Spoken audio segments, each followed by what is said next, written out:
Hello everyone.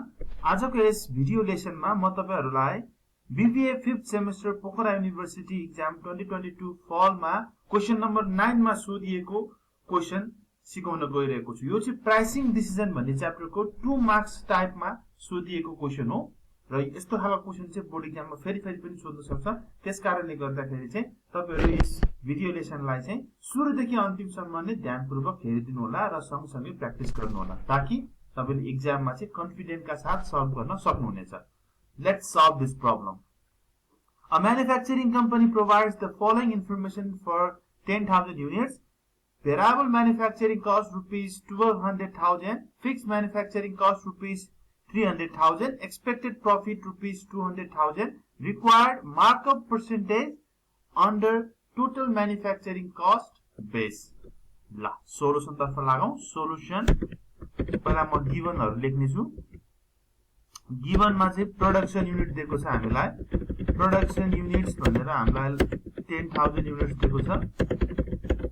अनि त्यसपछि variable manufacturing cost भनेर दिएको छ हामीलाई रुपीस 1200,000 अनि त्यसैगरी फिक्स्ड म्यानुफ्याक्चरिङ कस्ट भनेर पनि हामीलाई 300,000 दिएको छ रुपीस 300,000 अनि एक्सपेक्टेड प्रॉफिट पनि दिएको छ हामीलाई रुपीस 200,000। एक्सपेक्टेड प्रॉफिट अथवा डिजायर प्रॉफिट पनि भन्न सक्छौं यसलाई हामीले।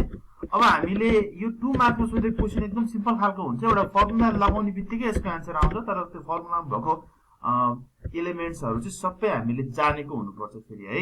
ल markup formula, markup percentage। अब यसको लागि चाहिँ markup percentage निकाल्ने फर्मुला चाहिँ यस प्रकार रहेको छ। desired profit plus total cost uncovered divided by, यो चाहिँ अब यसमा बेस चाहिँ टोटल म्यानुफ्याक्चरिङ कस्ट भन्ने कारणले गर्दाखेरि divide by total manufacturing cost covered by cost base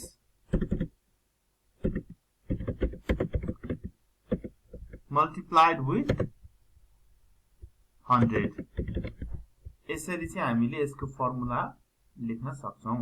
अब यो फर्मुलामा भएको एलिमेन्ट्सहरु आइटम्सहरुलाई चाहिँ हामीले राम्रोसँग निकाल्नु पर्ने हुन्छ अनि त्यो निकालेपछि चाहिँ हाम्रो आन्सर सजिलैसँग मिल्छ।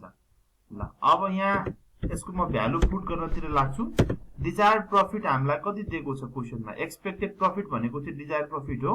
Desired profit expected profit rupees 200,000 दिएको छ।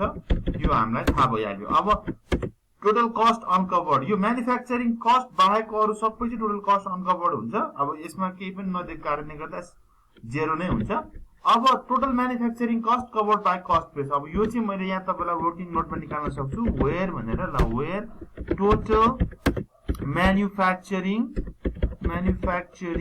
कस्ट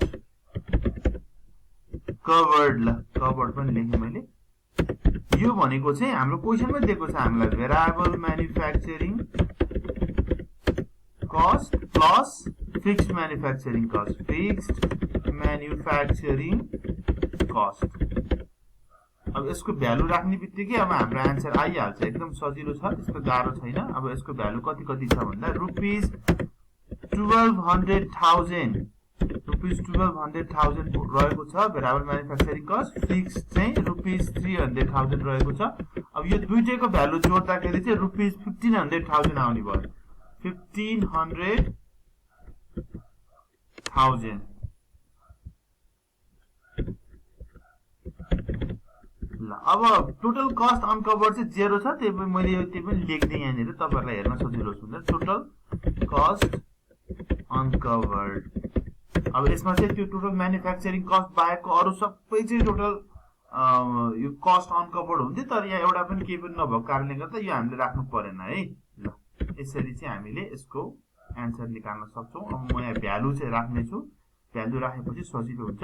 अब टोटल म्यानुफ्याक्चरिङ कस्ट भनेको चाहिँ 1500,000 हुने भयो 1500,000 अब यसको मल्टिप्लाइड विथ 100 गर्नु पर्यो ल इन्टु 100 गर्दाखेरि अब हाम्रो एउटा भ्यालु आउँछ त्यो भ्यालु कति आउँछ भन्दाखेरि 13.33% आउँछ अब मार्कअप पर्सेन्टेज निकाल भनेको छ त्यो कारणले यसको आन्सर पर्सेन्टेजमा हुन्छ यसरी चाहिँ हामीले यसको आन्सरलाई चाहिँ एकदम राम्रोसँग निकाल्न सक्छौं है यो चाहिँ 2 मार्क्समा सोधिने खालको क्वेशन हो र बोर्ड एक्जाममा चाहिँ प्राय जस्तो फ्रिक्वेन्टली आस्क्ड क्वेशनमा पनि पर्छ त्यो भएको कारणले गर्दाखेरि चाहिँ तपाईहरुले एकदम सिरियसली यसलाई प्र्याक्टिस गर्नु होला भनेर म रिक्वेस्ट गर्न चाहन्छु म आशा गर्छु तपाईहरुले एकदम राम्रोसँग बुझ्नु भएको छ यदि केही कन्फ्युजन छ भने चाहिँ तपाईले मलाई कमेन्ट सेक्सनमा मेन्सन पनि गर्न सक्नुहुनेछ Thank you very much for watching this video. I believe you have understood everything very clearly. If there is any confusion, please feel free to reach me anytime. I will come up with another wonderful accounting lesson in my next video.